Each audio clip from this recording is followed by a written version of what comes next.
Hello, my name is Sheldon Clark. I teach in the upper elementary room at the new school. I also work at administration and parent education. I want to thank you for tuning in to this parent education session. Our topic today is the first plane of development. Dr. Maria Montessori was a keen observer of human development, and Montessori education is one of the few styles of education based directly in response to children's developmental stages. Dr. Montessori observed 4 different planes of development, as you can see in this diagram. Ages 0 to 6, 6 to 12, 12 to 18, and 18 to 24 years of age. Here's another way to look at it. As I mentioned, our topic is the first plane of development, ages 0 to 6, including students in the Nido program, the Early Years program, and in Children's House. As we all know, there is such dynamic growth in a child's first years of life. Dr. Montessori observed this as well, so much so that she realized that this first plane of development really needed to be broken into 2 distinct subplanes, 0 to 3 years old and 3 to 6 years old. The first subplane, 0 to 3, encompasses children in the Nido and Early Years programs. Children in the second subplane, 3 to 6, are in the Children's House program. Montessori observed a key transition that happens in a child's third year, marking the difference between a 0 to 3-year-old child, who she called a spiritual embryo, and a 3 to 6-year-old, who she called the conscious worker. Now, both are governed by the absorbent mind, which is a phrase we use to describe the nature of mind in the young child. It's a time of self-construction when the child, without effort or really even intent, absorbs information directly from her environment. It's a quality of the child's mind up to the age of about 6, when there's a transition to the reasoning mind that we have as adults, and which children develop in their elementary school years and beyond. What is necessary to create an individual who is a member of his or her cultural identity, family customs, social behaviors, understandings of language, and other academic areas.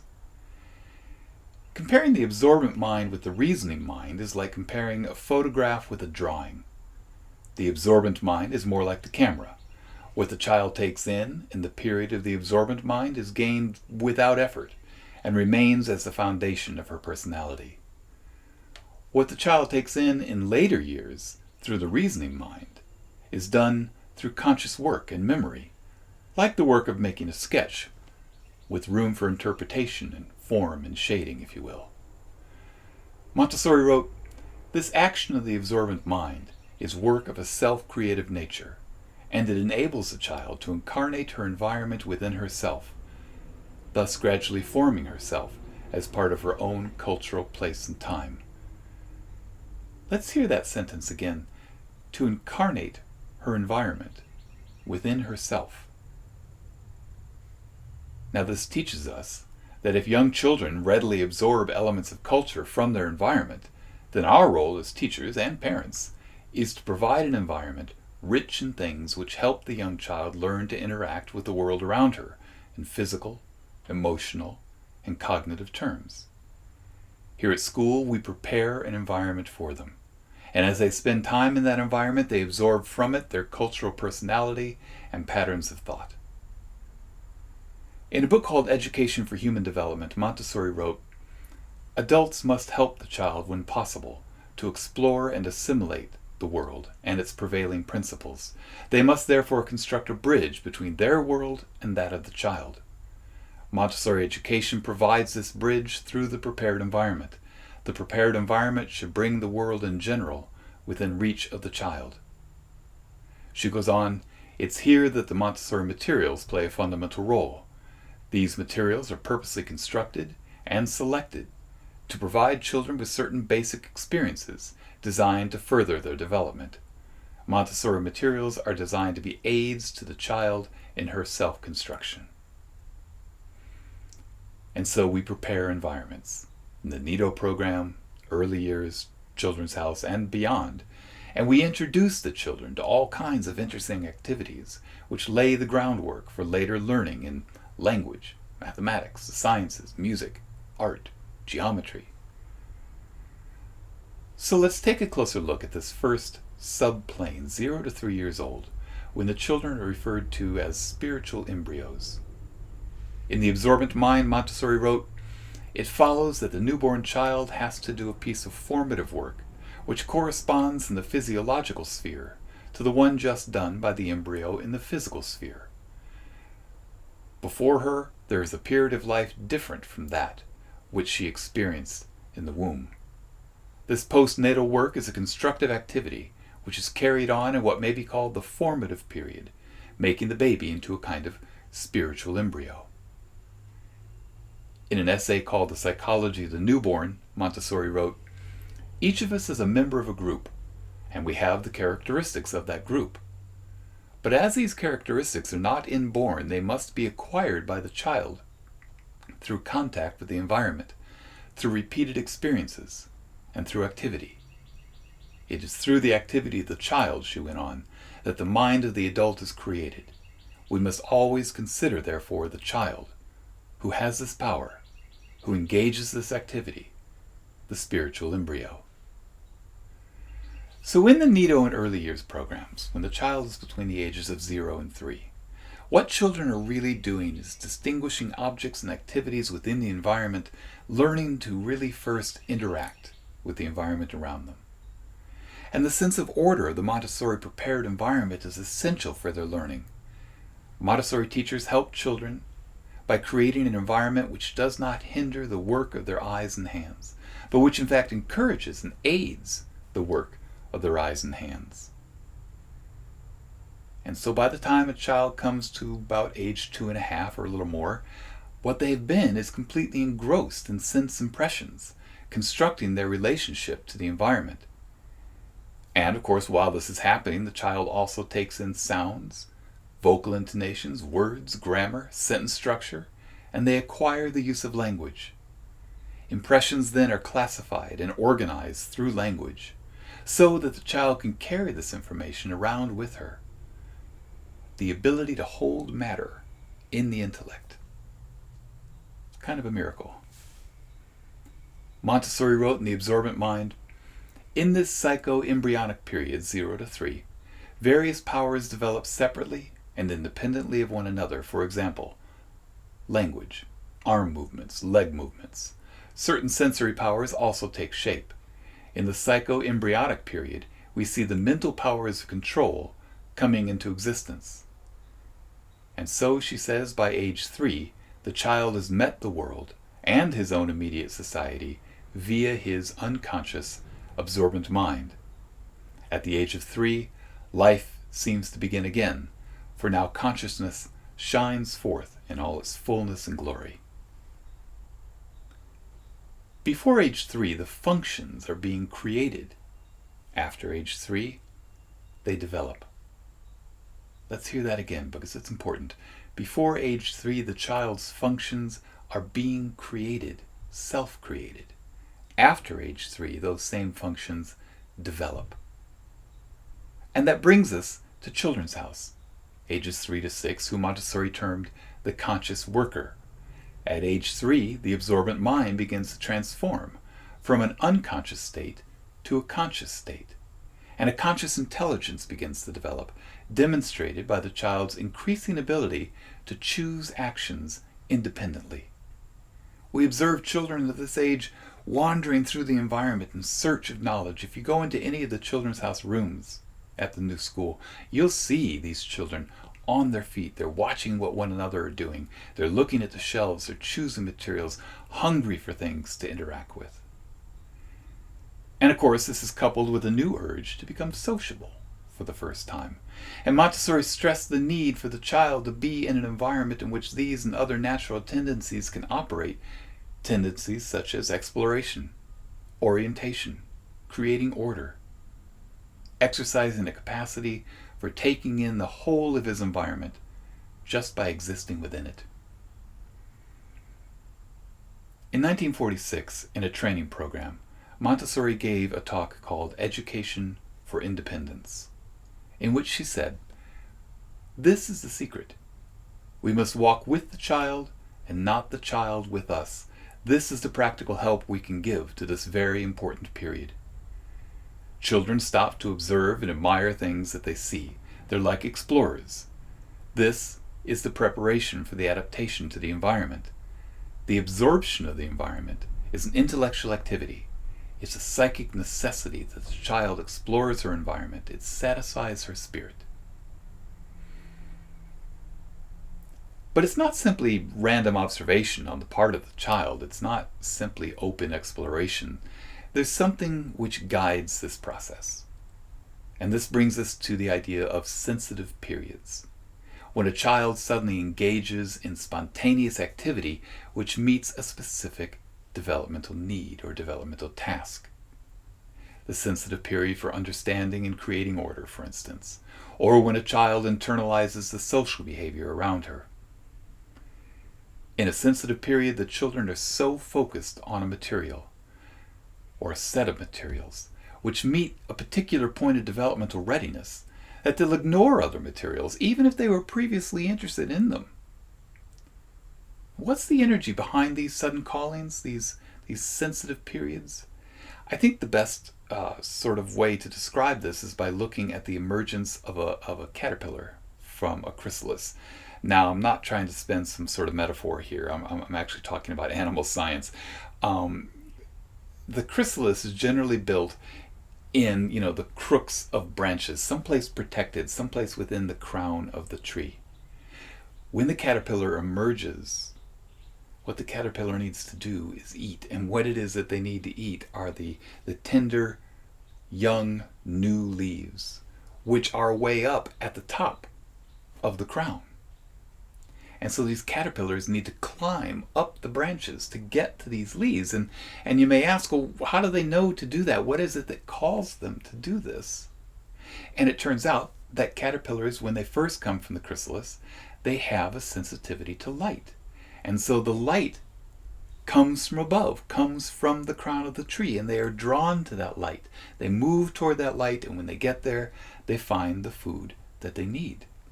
And once they do, the sensitivity to light disappears. It no longer has a developmental purpose. This is a very good analogy for sensitive periods. Sensitive periods are derived from the unconscious mind, and they lead children toward conscious and creative activities. When children center their attention on specific aspects of the environment to the exclusion of almost everything else, because one material offers what they need to fulfill a specific developmental task. And they approach that material or that activity with passion and commitment. Dr. Montessori identified 11 different sensitive periods which happen between birth and age 6. Some of them include movement, when random movements become coordinated and controlled. The sensitive period for language, when children understand that words are used to communicate and they move from babble to words, to phrases, to sentences. A sensitive period for small objects, when children have a fixation on small things and tiny details. A sensitive period for order, characterized by a desire for consistency and repetition, and a passionate love for established routines. A refinement of the senses, a fascination with sensorial experiences, with children learning to observe and make increasingly refined sensorial discriminations. And a sensitive period for writing and reading, with the understanding suddenly that symbols are used to represent words. As they move through sensitive periods, children benefit from having relevant, hands-on materials available for them to manipulate and explore. And this is why Montessori materials are clearly set on low shelves, readily available to the children. This allows them to choose work that will help them construct themselves, to master skills through direct interaction with the environment around them. In the book The Secret of Childhood, Montessori wrote, "Little children reveal that the development of the mind is stimulated by the movement of the hands. The hand is the instrument of intelligence. The child needs to manipulate objects and gain experience by touching and handling. These sensitive periods are of great importance, and education must facilitate these opportunities for learning when each child demonstrates a readiness. The parents and teachers can capitalize on these sensitive periods by ensuring appropriate materials are available and by respecting the individual interests and passions of the child. It's through observation that the developmental needs of the child are revealed. And this is really the work of the Montessori teacher in the first plane of development, watching and connecting the young child to the environment, observing the arising of a sensitive period, and offering materials which are designed to aid the child's exploration in that specific developmental task. What we'll do next is take a look at a slide presentation which is prepared by Miss Jackie, our Nido teacher, and Miss Kristen, who works in Children's House programs at the school. And I'll supply a bit of narration along the way.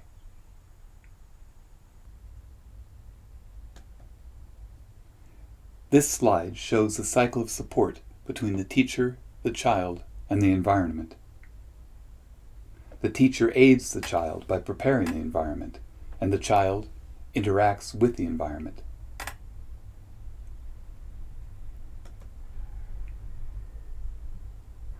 In Montessori education, we work with the belief that a child has inborn tendencies rather than being a blank slate, and that children have natural courses of development.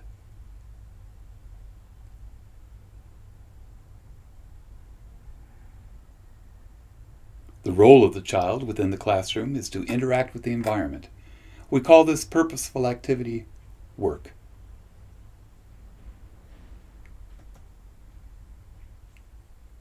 Many times a Montessori teacher is called a classroom director or directress.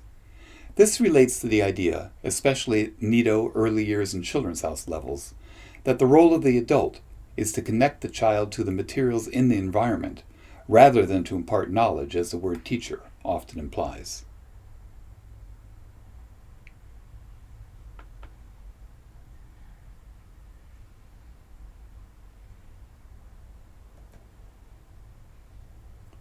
The next set of slides deal with a variety of Montessori concepts in relation to the Nido and early years programs, and into the Children's House level.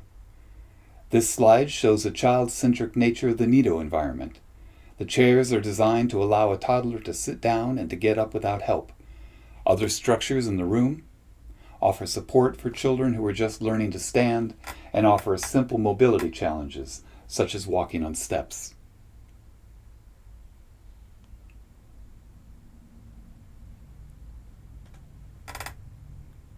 In the Children's House, all of the furniture, including counters, sinks, and toilets, are sized so that the children can access and utilize them without assistance.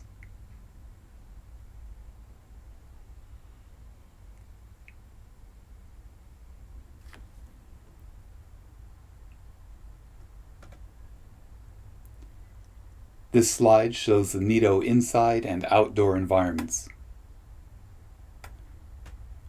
where the children have choice of activity, opportunities to socialize, and freedom of movement.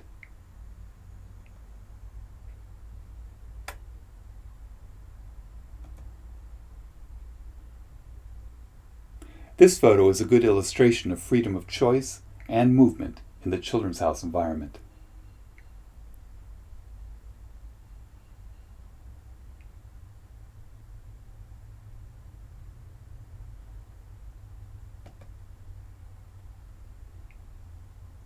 You can see different sections of the Nido room here, including a sleeping area to the rear.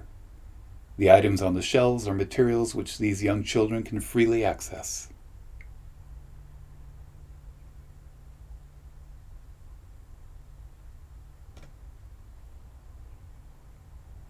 Here, the top two photos show shelves holding materials from the different curricular areas in Children's House. The bottom photo is a material which helps children to practice fine motor coordination.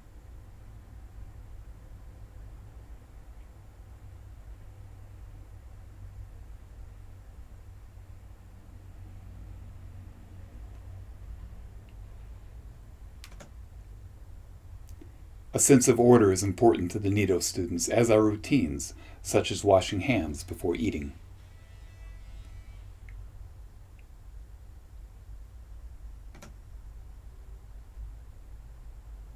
Students in Children's House work with materials during the work time or work cycle. The chain material that you see shows multiples of 5 up to 5 squared and up to 5 cubed.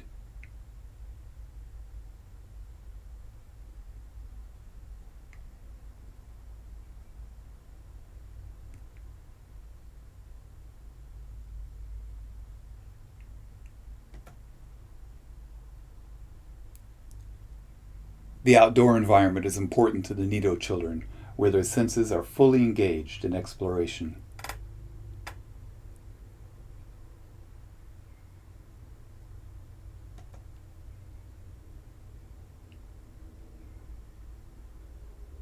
The bottom photo here shows the realism of Montessori materials, as opposed to materials used in some other educational environments.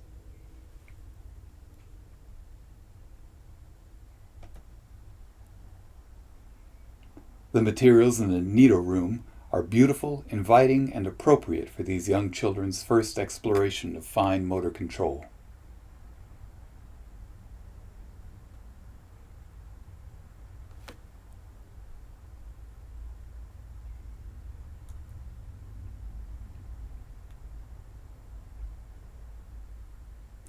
The top photo is a sensorial work of arranging graded cylinders. The middle picture, the constructive triangles, is an early geometry work.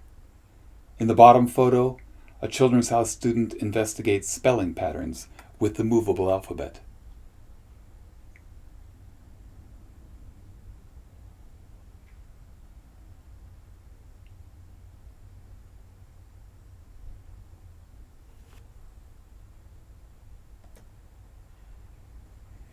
In the Nido room, practical life can be as simple as taking a seat unassisted or finding your own way to your nap mat.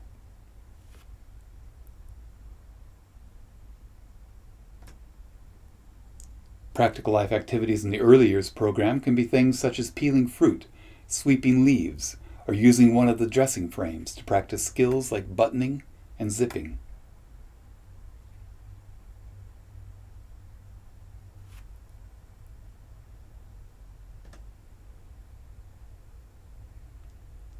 Practical life in Children's House involves using the hand to manipulate more complex materials, pouring and sorting, and caring for the classroom environment.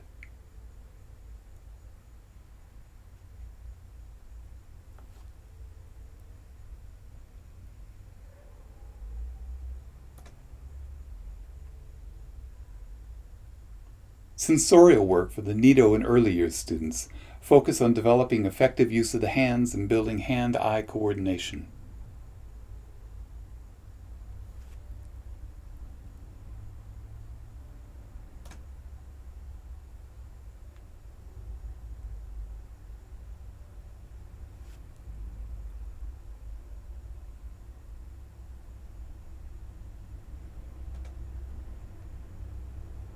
In Children's House, sensorial exploration deepens to include things such as color gradation and isolating one sense in order to practice using another sense more deeply.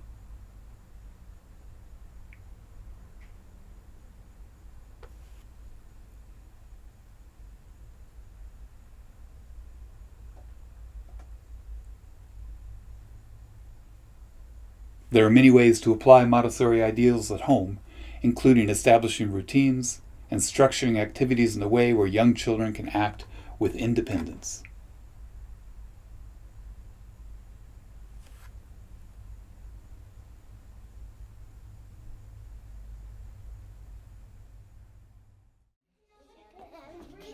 Yeah, I think so.